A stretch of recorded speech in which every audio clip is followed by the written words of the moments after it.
Welcome to the Real Estate Entrepreneurs Podcast. Welcome to the Real Estate Entrepreneurs Podcast. Today, we have a commercial real estate investor. His name is Scott Kidd. How you doing, Scott? Hey, not bad. Thank you for having me on, Ricardo. My pleasure, brother. First of all, where are you from, Scott? Like, where are you out of? I live in Florida, but I'm originally from Jamaica. My dad's Jamaican, my mom's American. Been living in Florida for about 25 years. What part of Florida? Jensen Beach. I'm about an hour north of Palm Beach. Okay, so is that South or Central Florida? It's still, I would think it's considered South Florida. We're south of Lake Okeechobee just by a little bit. So Okay, I used to live in Miami and okay, yeah, Western area and all of that, so I know the area very well. But because you're an hour north of West Palm, it's kind of like, is that Central or yes. South Florida now? You know? Yeah, I think once you get like up by Melbourne and further like that, because we're about an hour north of Vero Beach and we're near Stewart and stuff like that. So we're still kind of in the Now, south. where did you grow up? I grew up in Jamaica and Texas, Houston, and I graduated from the University of Austin in Texas. Okay, and so you lived in Houston as well? Yes, sir. Whereabouts? I lived in Sharpstown in the southwest side. Yeah, I know exactly where that is. I live in Katy right now. Oh, So you do? yeah, Yeah, I so used to go out there. Used to go out there quite often. yeah, Yeah. I'm in between Katy and Venezuela. So my office is in Venezuela, but I live in Katy, so I spend half and half pretty much of the time. I'm supposed to be in Venezuela right now, but Okay. with the tension in the Caribbean, I decided not to go. So Yeah. let's see There's what a happens in the next few weeks. Yeah, there's a lot of yeah, it's up in the air, a lot of things these days. Yeah, it's kind of crazy. But what do you go to school for in Austin? I went to school, actually. I got a degree in history. I would plan to go to law school, but after that I got my pilot's license and then got into actually tech after that, because aviation kind of dropped out in the mid 90s and tech was booming in Austin. So I started my own tech business and I worked for a firm there. And unfortunately, I got hit with the. I was a part of the boom and bust, and I was part of the bust. Right. I guess we're all part of any bust at some point in our lives, right? So Yeah, it happens. um so around what year is this? This is around 2000, and then after that, I went back to Jamaica, and um, I was doing some things down there that weren't working out. A friend of a friend asked me if I wanted to go and work on a yacht for Fort Lauderdale Boat Show, and I'd planned on going back to Jamaica. And I asked him, "Hey, is it okay if I have no experience, never done this before?" And he said, "No, that's fine. Just get here." So I borrowed the money for the plane ticket, borrowed the money in my pocket, went landed in Fort Lauderdale with about $20 in my pocket, and never looked back. I fell into a career that I absolutely love, that eventually got me to real estate. Which is the boating industry or Yes, I'm still currently a yacht captain. I've been doing it for 25 years.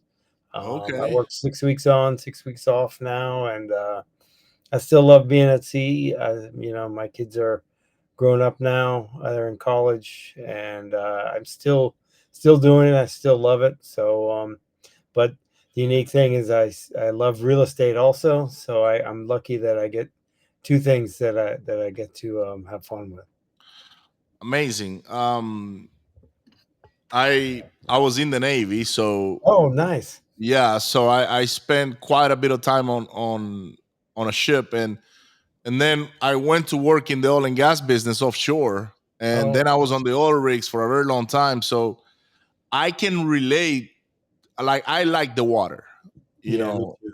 I and I love don't it. mind being out there for a very long time. I loved it, and when you look at out the water and you see the horizon, you start thinking and thinking, and like imagination kicks off, and uh, Yeah, I wish people would understand how yeah, much can come to you when you're just looking at the water on yeah. at the horizon through the water. So um but you have no Jamaican accent whatsoever, man. It's crazy.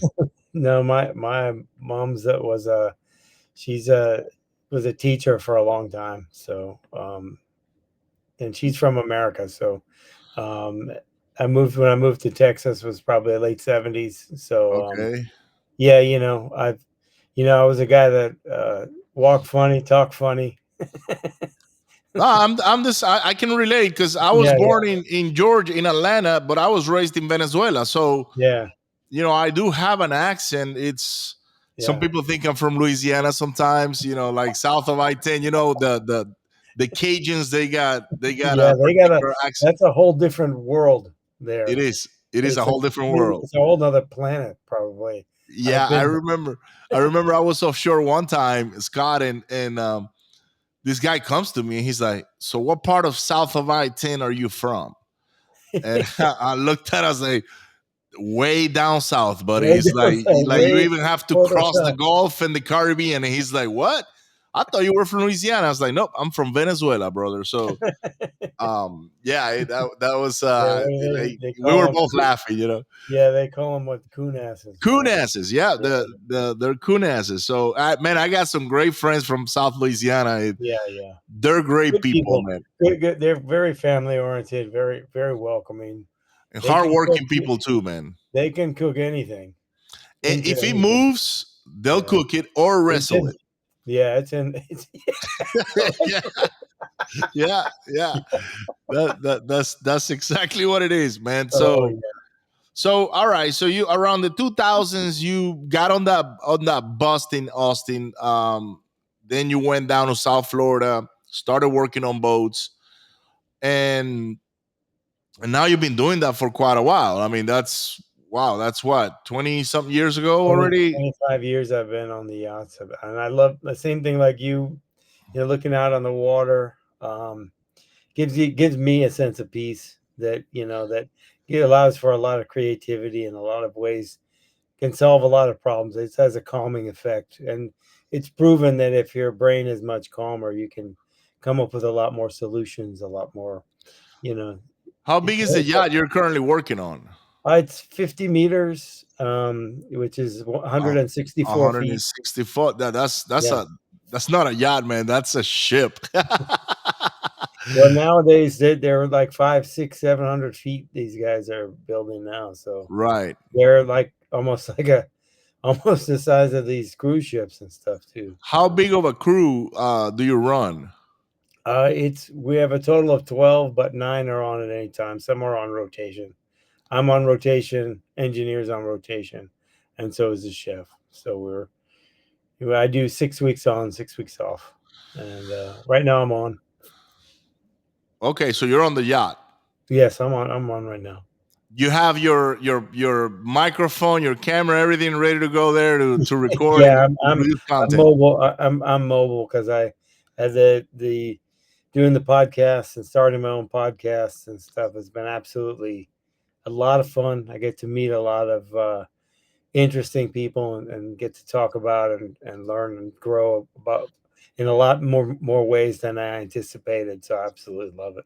Well, for a very long time, Scott, I didn't invite people I didn't know on the podcast. Oh, really? Yes, I only kept it to either people I did business with or friends in common that I saw that they were doing real estate, and because our podcast is about the journey. That's why I ask you so many questions about Yeah, your past, right? Because if you're doing it, look, you're on a boat right now, you're on rotation, and you're actually on schedule. I mean, on the boat at the moment. um if you can do it while you do that, that inspires somebody that might be in a similar situation like yours to yeah, go ahead and do it, right? So yeah. for we've been podcasting since 2016. Wow. we have over 300 episodes. Your episode, I don't know what number it is, to be honest with you. I don't keep track of the numbers anymore. Um, but until maybe 3 or 4 interviews ago, it was only people I knew, and that I knew that they were doing business in the ethical way, because there is a Yeah, lot of people, yeah, out there that you just don't know what they're doing, right? So, yeah, but something changed in me, to where I wanted to now know people that I don't know. I wanted yeah. to meet new people, right? So that's why when before the podcast we started talking, I asked you a couple of questions, and then you were gonna tell me more. I was like, no, no, hold that off real quick, Let's do because it. I just Let's want to do put it. that information on the podcast as opposed to Yeah, do a pre-podcast and then the podcast. And yeah, yeah, so it's a great way to meet new people. We are like-minded people because we're on the same on the same industry, yeah, even though we're in different lanes. yeah. But yeah, podcasting has changed my life Oh in a yeah. way to where it has brought so many different different opportunities to collaborate and to do things. So congratulations on starting your podcast. And Thank you.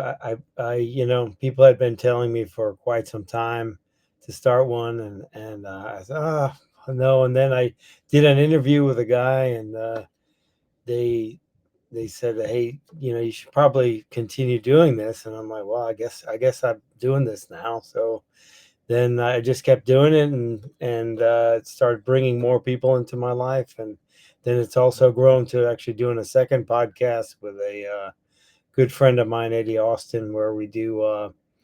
It's mostly about mindset and things, and we talk about as men and dads that men we don't usually share and talk about a lot of times, and I think it's important, us men, we have feelings too. We need to talk about it. Not that we sit there and cry on the whole thing, but we talk about stuff like as dads and as you know as what, it is investors. it is okay to cry. Yeah, Like, yeah, that stigma of men don't cry, yeah, that's old. That's yeah, like, yeah, the if you need to cry, go for it, because you're just gonna release emotions that you've been holding back for you whatever need to. reason, Yeah, and you're gonna feel better. yeah, Every time I cry, I feel better. yeah. Same. And we go through a lot of different things, like things we struggle with, things how to help other people. The main thing is just to bring light to other people and let them know that maybe we're talking about things that they need to hear. I know a lot of the things that we talk about are things that my younger self needed to hear but wasn't listening. And it's called the Inner Compass podcast, searching to find your true north, because it's important that we show what we're truly doing and who we actually are, so that other people are okay to express themselves and do, that, hey, we're all going through the struggles too. So, and we're here to help each other, and if we're not there to help each other, then what are we actually doing? A few years ago, I was going through a lot of setbacks, Mhm. and this is somewhere around 2017, 18. And I looked around, and I was not on masterminds. I was not on like certain groups. I didn't have mentors either. I kind of like winged it all Yeah, the yeah, way till that point. Okay. yeah, And man, I had so much inside that I was like, I gotta talk to somebody about this. But yeah. when I measured the size of the challenges that I had at the time, I was looking around, and I couldn't see anybody that was dealing with something similar. Okay. Mhm. And so it wasn't easily relatable to tell people. Like, for instance, at the time I had 47 flips, Oh, and we got hit by Hurricane Harvey. I oh, had over 70 employees, and I lost all my crews to FEMA, oh, and I wow. had over $200,000 a month on interest payments. Whoa. So when I'm looking at guidance, Who?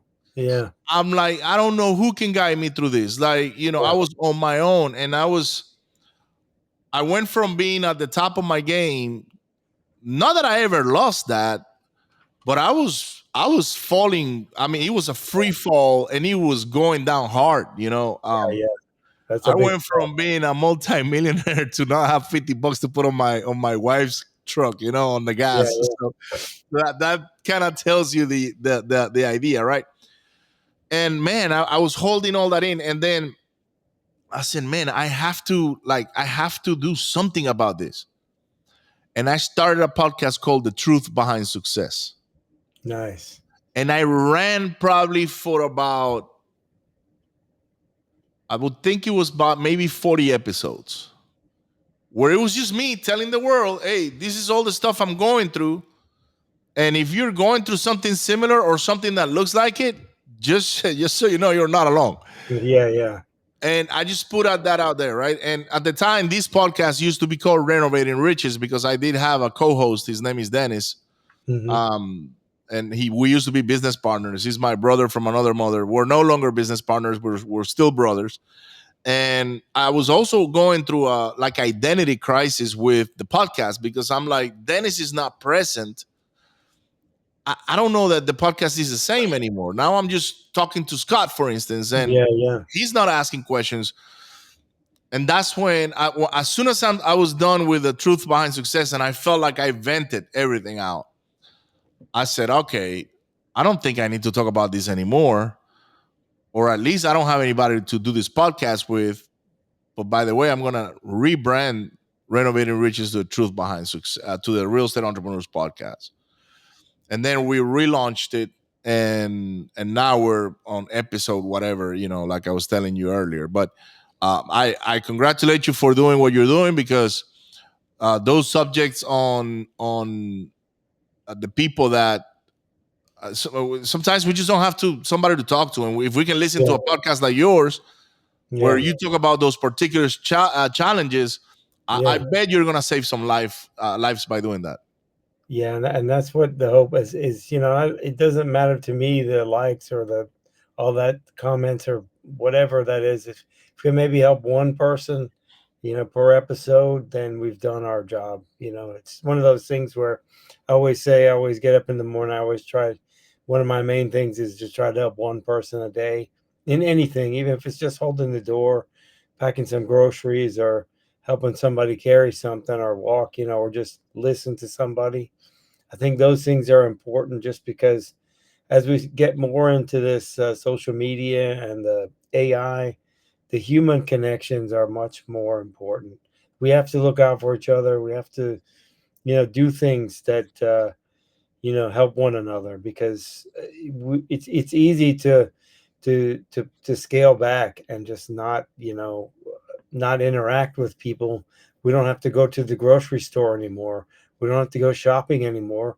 We barely even have to talk to anybody when we get gas in the car. You know, so I think it breeds a little more of the social norms that are kind of break down a little bit when we don't interact with each other, and it's very important because I grew up when I was a kid in Jamaica, and then when I moved to Texas, when you walk by people, you said hello, and you greeted people. You go into somebody's house, you shake their hand, and if you're a kid, you stand there and you wait until the parents tell you you can go do something. If not, you be very quiet. Yeah. And then usually they tell you, they look over, okay, go outside, and they don't want you to be inside with the adults. Go outside, and then you play around until they tell you to come, and then you always have to be very respectful to your elders, the people around you. And it's those things are waning because there's a lot of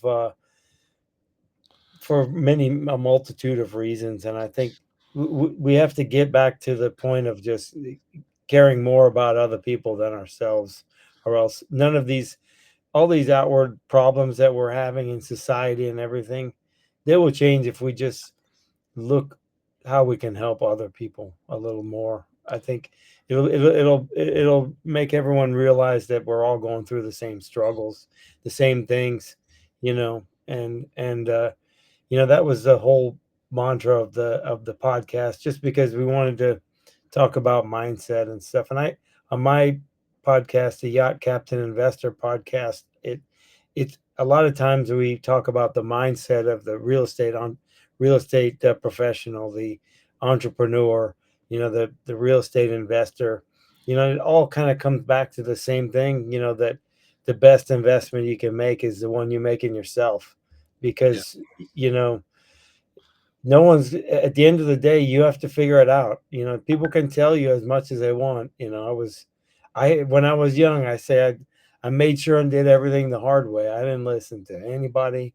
I knew I was doing the wrong thing, but I had to do it my way, even if it took me 10 times longer, and lost everything. And but it is what it is. I That mean, makes two of us. I was very stubborn as well, and I thought I had it all figured out. yeah.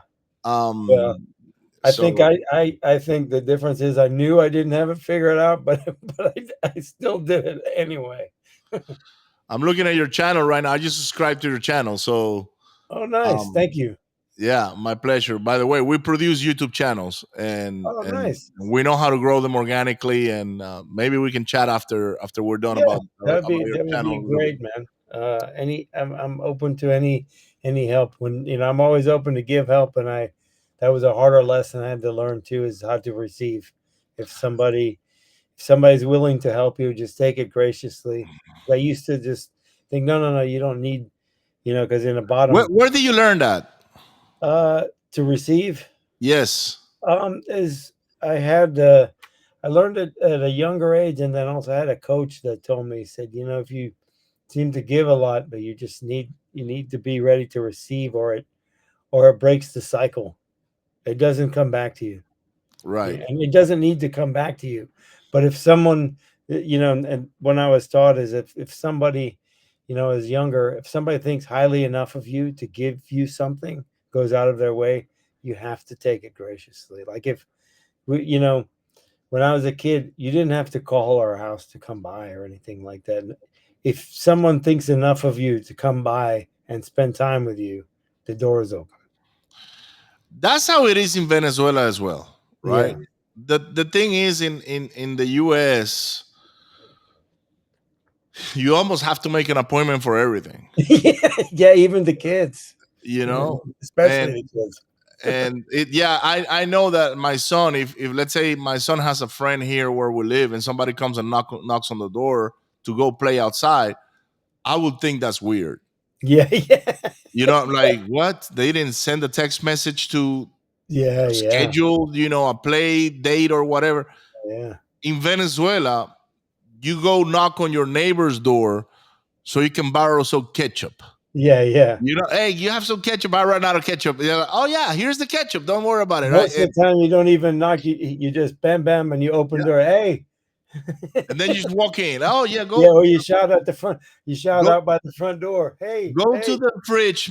Help yourself out. Make yourself at home, right? And so, Yeah, and yeah, by the way, and then you drink the coffee they're putting together. So yeah. And then you eat a meal. Then next thing you know, it's 6 hours later. You had some drinks. You're eating dinner. Yeah, that's really what I miss about South yeah, America. That's why I spend so much time there. And I honestly don't see myself living here in the US for too much longer, to be honest with you. mhm. I'm Yeah. already set up over there. I have a big office. All my employees are there. I have my, apartment, cars, everything. The only thing I have to do is move now. Yeah. Yeah, I do miss that, and you find that it's very prevalent in a lot of places you go. Europe is like that. Most of the islands are like that. And it's just, I think people are more dependent on each other, socially, and and just morally, and they trade with each other more. So there's a lot more interaction. In the States, you don't necessarily need to interact with more people, so you don't necessarily feel that you need those interactions, but you really do.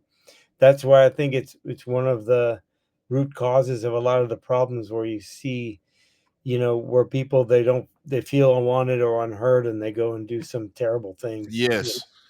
You know. Now, just so you know, you are the second Jamaican I have on the podcast. Oh yeah. I have to connect you with my friend Okino Johnson. Shout out to Okino, the Okino. rehab. All righty. Yeah, yeah. Definitely. He's in Boston. He's a fix and flipper. He has rentals too. Nice. Okino has been actually probably a couple of times on this podcast. Like you have to Awesome. go a few hundred episodes back. Nice. And he also attends our real estate events. I Nice. was just on the phone with him 2 weeks ago. I Nice. posted a watch I was selling online, and he hit me up. Was like, "Hey, how much do you want for it?" And so Nice. so yeah, I'll make sure I'll introduce you guys. That'd be great. And I'm always open to meet. There's a reason why you meet people a lot of times. Now, tell me, how is it that being a bug captain, you got the interest on becoming a real estate investor? Well, having a wife and kids, our family got a little bigger, so we bought another house and we rented the first one and kept the other, stayed in the other one, kept it for a while. And I was always looking at things and always had some kind of side hustle, so to speak, or side business because the yachts, especially, I'm, are it's a very unstable business. The person on the yacht might get tired of owning it. They might get a divorce. They might die. The economy might take a dip. Their business might take a dip, or they just lose interest. So and it can go away in a heartbeat. Hero to zero and all in the same day. They say, I'll just get rid of the crew, just, lay up the boat and Right, that's it. So, and I've had that happen in the global financial crisis. We saw a lot of it, and a lot of my friends lost jobs and careers and stuff like that. And so, I started doing some, and then I learned out from a friend of mine that he had bought and sold a 46 unit apartment complex, he and his brother, and he'd made quite a bit of money. And I said, well, you can do that. And he goes, yeah, you can do it. I did it. Anybody can do it. And right. I said, okay. So then that was kind of my aha moment that got me into the multifamily and commercial real estate space. And I we bought and sold some, and got into syndications, and now we're launching a fund, and now we're basically only doing ground up construction for commercial real estate, multifamily, hotels, medical offices, and condo developments. Some in Dallas, Kansas City, and St. Louis. And the fund we're launching is a customizable fund that's for accredited investors, and it's we focus on that equity multiple and the long-term gains, because and I'm lucky to be partnering and be a part of a great team that's been doing it for several decades, so they're over 35 years. So I have a lot of confidence in the team, and it's just opened a lot of doors for me and allowed me to meet even more people that I see doing amazing things that I didn't know. Well, I saw people do it before, but I didn't know it was a possibility for me. How many people are on your team? Well, for the fund, it's about 5 or 6, but then there's a lot of other people um, that are involved on a couple of different teams.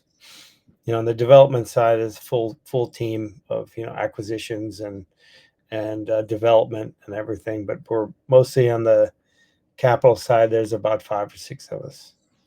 How big is the fund now?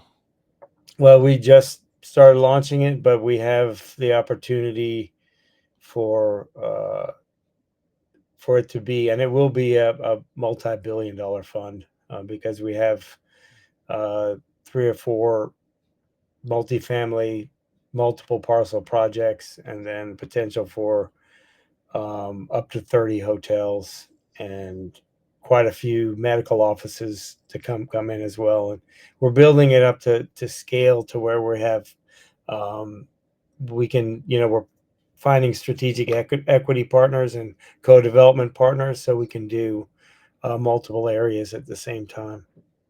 Okay. Um,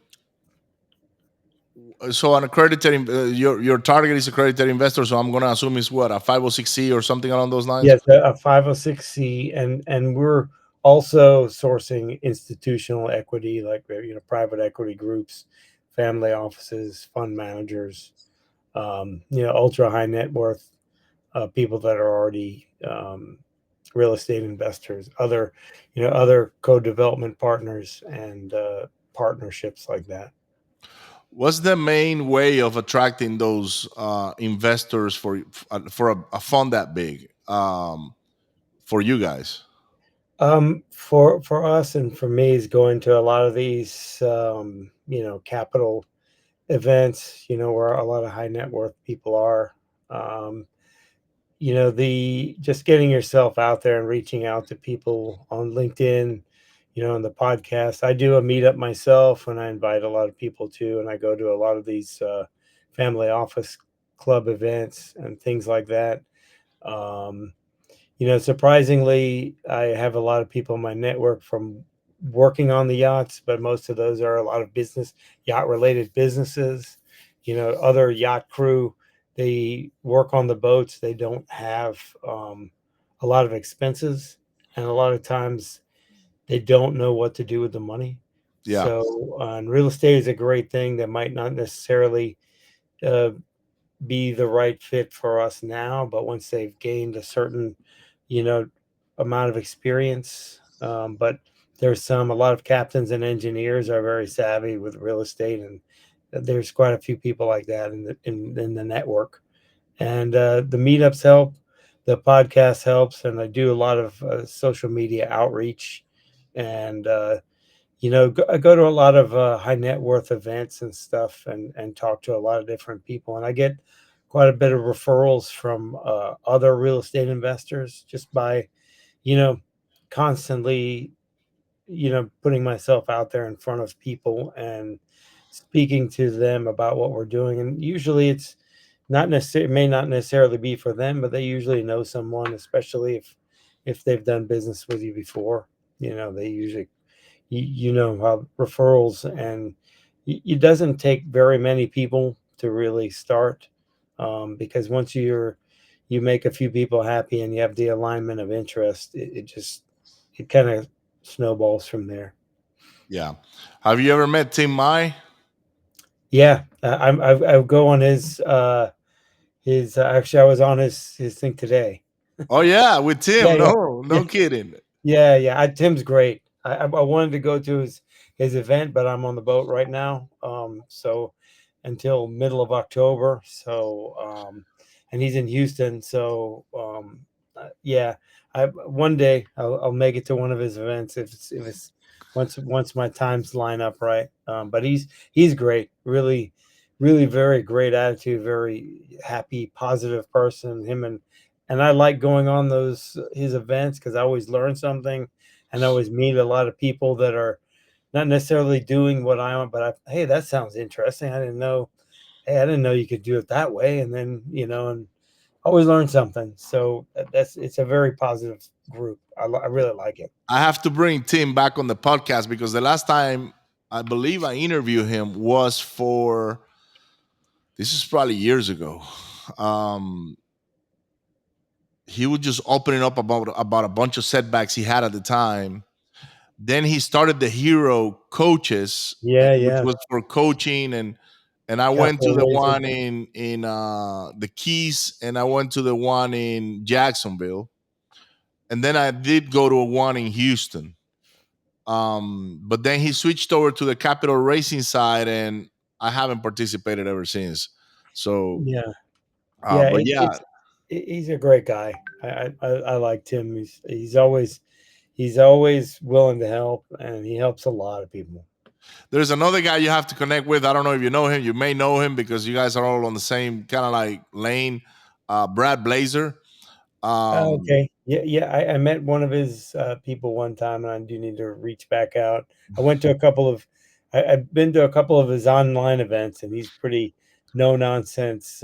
What you see is what you get kind of that's guy. pretty much it, man. Like Yeah, I tell Brad that what he sells is confidence. I said, yeah, Brad, yeah, you show people how to raise private capital, but in reality, man, what you're really good at is selling confidence. yeah, He yeah. laughs. He comes to most of my real estate events and kind of Oh, like nice. promotes his about Capital capital raising. And Capital I School. I think I have him tomorrow on the podcast if I'm not mistaken. Let me look at my schedule real quick, But yeah, definitely connect with Brad. Yeah, Brad is tomorrow at 12 p.m. So actually 11 a.m. Um, amazing guy to connect with, and he's the a master at networking, man. He's been Yeah. going from event to event to event to it's Yeah. crazy.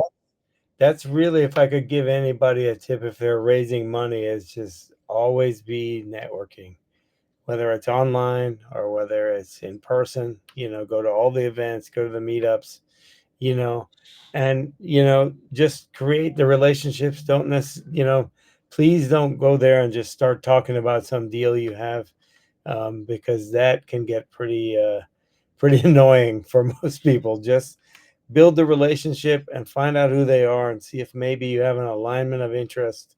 Once you have that, and the people know you, maybe down the line, because everybody's in a different place in life and not all things are for all people. Just because you think it's a great deal doesn't mean it's a great deal for everybody. Just, you know, take a little lesson, take a little break, and just, you'll attract the right people.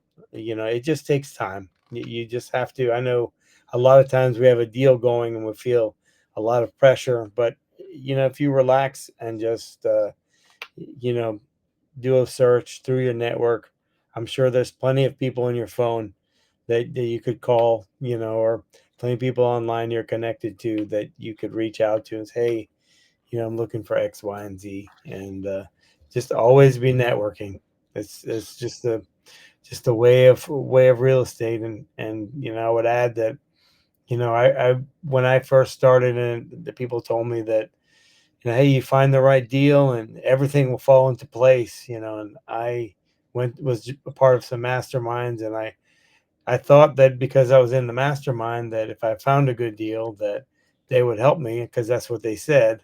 And then I went to them and they said, yeah, that's a good deal. Good for you. That's great. And nothing. And they're like, well, so are you going to help me? No, good luck.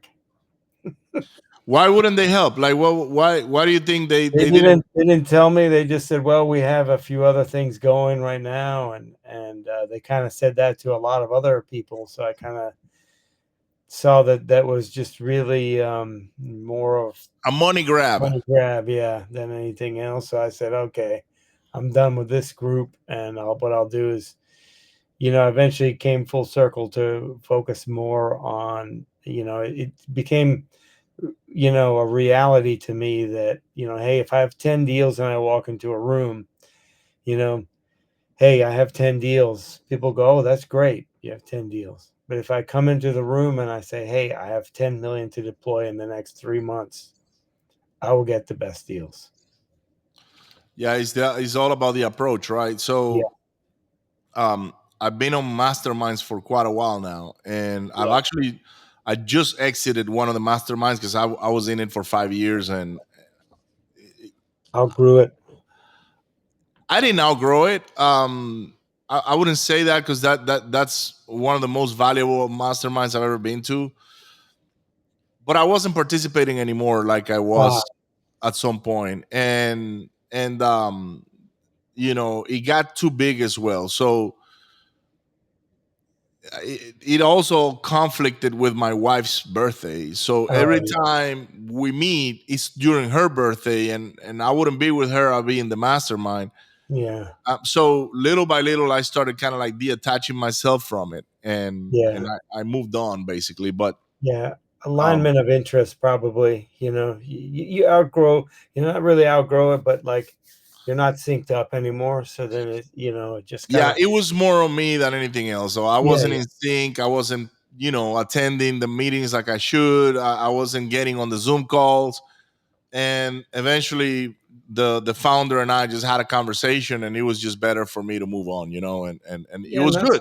No that's no fine. hard feelings. Yeah, that's fine. We're all in different stages in life, and just the same, like I was just talking about, is we're all in different places of life, and like with real estate, sometimes when you're starting out, you're looking for that cash flow, and then later on, you may just be, hey, I just put it in this for some appreciation. I already have the cash flow, or whatever, you know, or you just want fixed income from some debt or something. It just everybody's in a different place in That's their right. life. Everybody And has different needs, and it's not it's not because they don't care about what you're doing or whatever. It's just not the right fit, you know. Someday, yeah, maybe, you it know. was a fit when I first joined because I found a lot of like-minded people that had gone through a lot of setbacks, and I was like, oh my God, I'm not alone. And Yeah, so I would be good. able to talk to them, and they will be like, yeah, just continue moving forward, man. You still gotta put food on the table, you gotta move Yeah, on. You lost money, so be it. You know what I mean? Like just money. You get it, it back. you'll get it back one way or another if you do the right thing, and then don't beat yourself over the losses, because I did lose a lot of money and all kinds of things, but Yeah, we'll get into a different conversation. Like people yeah, already know on this podcast, so yeah, you yeah. don't have to go back and start watching from the beginning, so Well, you know, um when you lose it all or lose a lot of things, I know you realize. I know for me, the biggest lesson is figuring out what's really important. I tell you a story, man. I don't think I've ever said this story on the pod. Maybe I have, I'm not sure, but here I am. I'm living in Houston. This is probably 2018 or 19. I don't remember exactly the year, but it was one of those two. And I was living in a house, a huge house, 5,000 square feet. I had a gym upstairs, and man, I was depleted from money. Like I had no money whatsoever, Oof. none. Like my bank accounts were all in the red. I still had the house, I still had the vehicles, I still had all the bills. I had all the houses that I had at that point, probably 20 houses that I had on my hands. And I was paying interest on those properties. And I never like thought, okay, oh my God, I'm going broke or anything like that. My attorney said, you need to go file for bankruptcy. Mm. And then I went and consulted with another attorney and he concurred. But I told him, I said, guys, I'm not bankrupt. I just got a cash flow problem that I have to fix. And I am not filing for bankruptcy. I'm sorry. I'm not gonna do that. Like that's not me. I'm Yeah, because I yeah. believe that being wealthy and being rich was all up in my head. It wasn't Mhm. necessarily the bank account. So that one particular night, it was during the week. Man, I just woke up at 3 o'clock in the morning. I'm not a 3 o'clock in the morning guy. I'm not a 5 o'clock in the morning guy. I'm a 7 to 8 o'clock in the morning kind of guy. So 3 o'clock, I wake up, open my eyes, and I'm like, I got this rush of energy, man. And I'm like, what the heck is this? Like, I gotta get up now. Like, so I'm like, okay, it's 3 a.m. I'm just gonna go do my morning routine. So I had a morning routine that I did like consistently, right? Got up, picked up my book, read 10 pages of a book. I went and stretched out a little bit, and then I went upstairs to my gym, put Tony Robbins. It was either Tony Robbins or there's this guy called Evan Carmichael. He had a Oh yeah, channel called the top 10 rules for success, and he'll grab these are Scott Kidd's top 10 rules for yeah, success, yeah, right? yeah, And he'll yeah, put them yeah, in there. So that was how I brainwashed myself in the morning. yeah. So I get up there, and that gym it wasn't directly above my bedroom. It was kind of like off to the side, but it was close enough to where if I made some noise, my wife could hear it in the bedroom. Mm. So I put on the TV, not too loud. I start lifting weights. I'm running on the bicycle, and I'm doing all these things. And I don't know, man. It was like 5 a.m. I noticed that like the door opened up, and she looked at me like she just woke up, and she's like, "What are you doing?" And I'm like, what does it look like I'm doing? I'm exercising, like I'm here doing my hour of power. I called it like that, hour of power. Yeah. And she looked at me and she said, you need to go get a job. And I looked and I said, do me a favor, close the door, and we'll talk about that later on. And I just continue pushing, my exercise and all that. By 6 a.m., I literally did it for like 2.5 hours. I was like soaked and wet, and I go down to the kitchen now. She's cooking breakfast or whatever. And I go, what was that all about? And she's like, you haven't seen your bank accounts? Like, we have no money, man. Like, and I'm like, I get it, but I can't really pay everything I owe But a with a job. regular job. It just doesn't work that way. And she's like, what are you doing exercising? You're supposed to like be trying to figure out how to provide, right? And I'm like, that's part of it. Yeah. If I don't get my mind right, if I Yeah. don't It go through won't my happen. morning routine, if I don't read those 10 pages, if I don't exercise, if I don't put the right information in my brains, forget it. That I'll be worried about if I wouldn't do it, because Then you're then not I going to will do be anything. falling. Was that? Then you're not going to do anything. I'm not gonna do anything. So I was like, I know we have a cash problem right now, and guess what? We can go sell a watch. We can go do all these different things that we own a lot of material things. Let's go get rid of it. And by the way, we need to put this house for sale. And she was like, what? I mean, putting the house for sale, forget it. That's her castle, right? So the moral of the story here, Scott, is that even through my darkest moments, I was still pushing with that routine Yeah. Yeah. and that consistency. So I could, I could get to where I wanted to go. And eventually we figured it out, right? It wasn't pretty, but we got there. Yeah. And today I just tell people, I was like, guys, you have to work on your mindset before you work on anything else. Like, Yeah. I can give you all the tricks. You can give anybody all the tricks and whistles for capital raising. But if they don't work on their mind, they're not going to raise a penny. No. And that goes with everything. If you're not, if your mind's not right, you're not going to, you're going to fail many times because you're going to you haven't gotten rid of all those blockages and all those things that you're putting in your way, you know. Now, where do you see in the next yourself in the next 5 to 10 years?